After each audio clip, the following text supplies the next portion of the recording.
Session resumed. Senator Osmeña.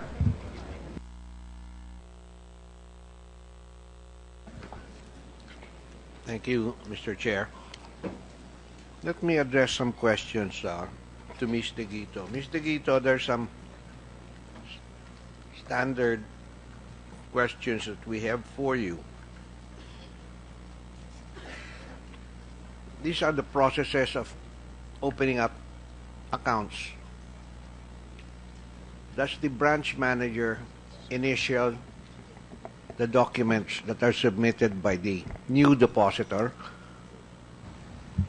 Sir, I'm sorry, but I invoke my right to self-incrimination, but rather, may I request the honorable people here to How would you incriminate yourself by responding to a process question? But there is a pending case. Sir, there is a If I pending. ask you if you carry a driver's license with you, would that be a violation of your rights?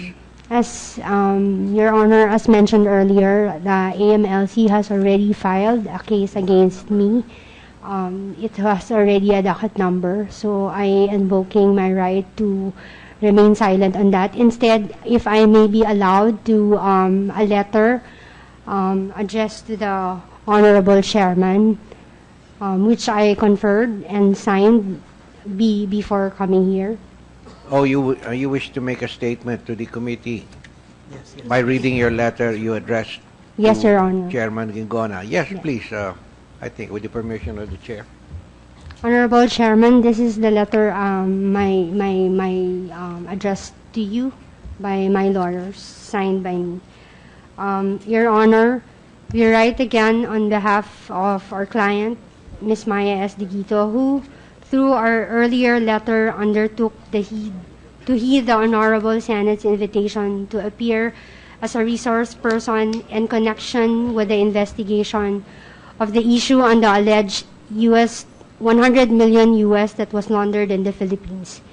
It may have already reached your attention from the news reports last night that the Anti-Money Laundering Council had already filed a criminal complaint for violations of the Anti-Money Laundering Act against Ms. Deguito and 4 others before the Department of Justice. The case is now docketed as AMLC with the 4 accounts and myself, NPS docket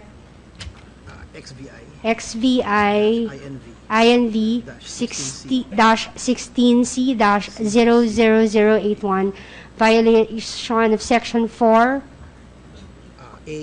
ARA 9160 before the Department of Justice. before the Department of Justice. By this time, therefore,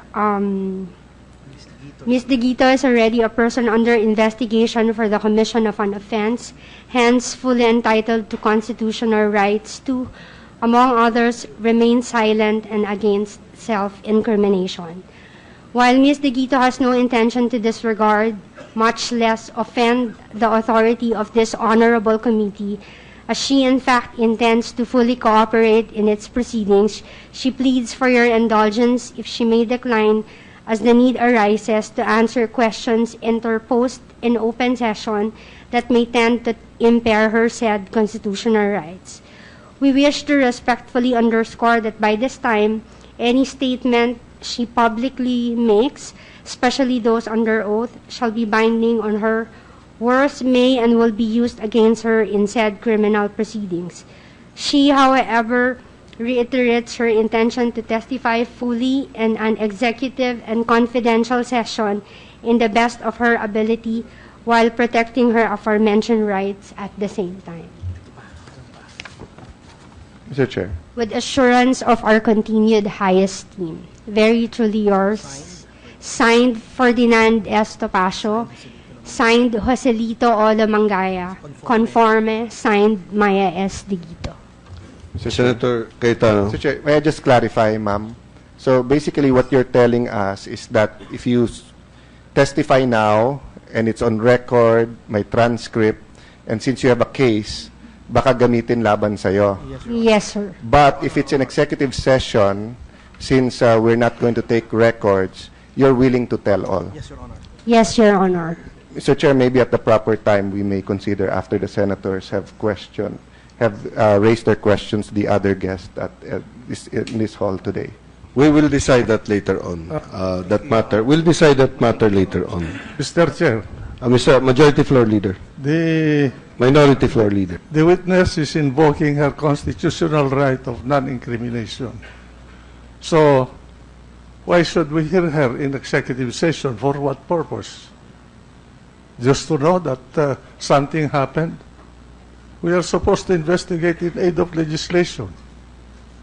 And these are public investigations. We are not investigating for anything else.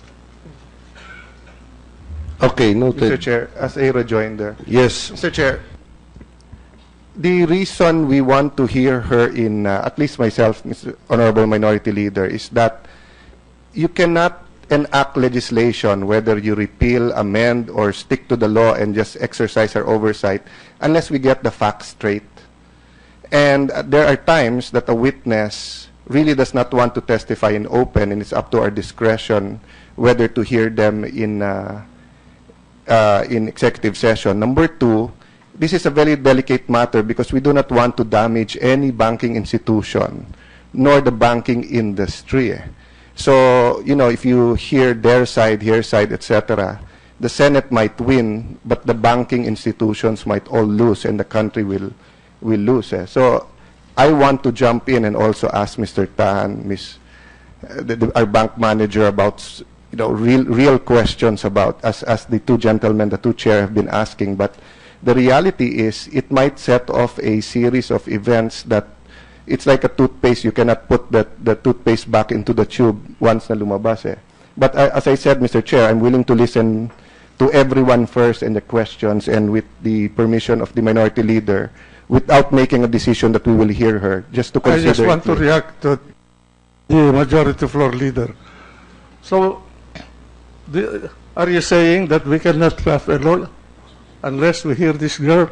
The experts are here to tell us what is the weakness of the law, isn't it? In fact, we took that up in the last amendment of this law. And I was proposing to exclude the casinos. But then my amendment was not accepted, and there was a proviso inserted to cover the casinos, which I proposed instead, with some safeguards. But it was taken out from the final law that was passed by Congress in the bicameral conference committee. So, what is left to craft now in order to cover a situation like this? So, but the thing is, we are depriving the public to know what's going on. They might suspect that we are covering up for anybody. Mr. Chair, Okay, just on the Senator question, Cayetano, just on the yes. question of the minority leader, why is it necessary that we hear her? Can we not draft the law or change without it?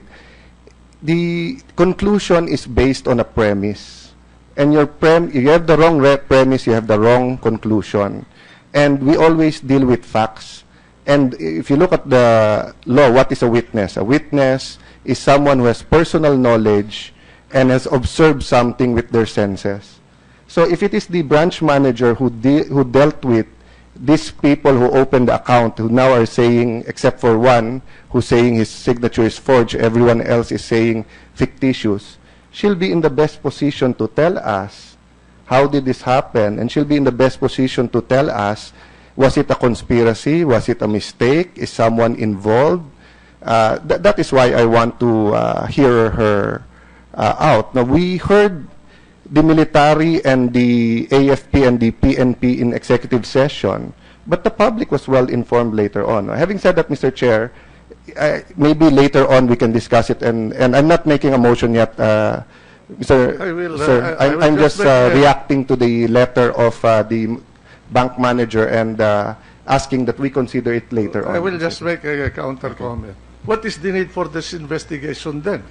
All we do is recess this and call her and hear her, if that is the purpose of that we want. Just hear the expert, the lady manager of the branch, in order to know the details of how it happened. Okay, okay, noted, noted. We will just get to that point later.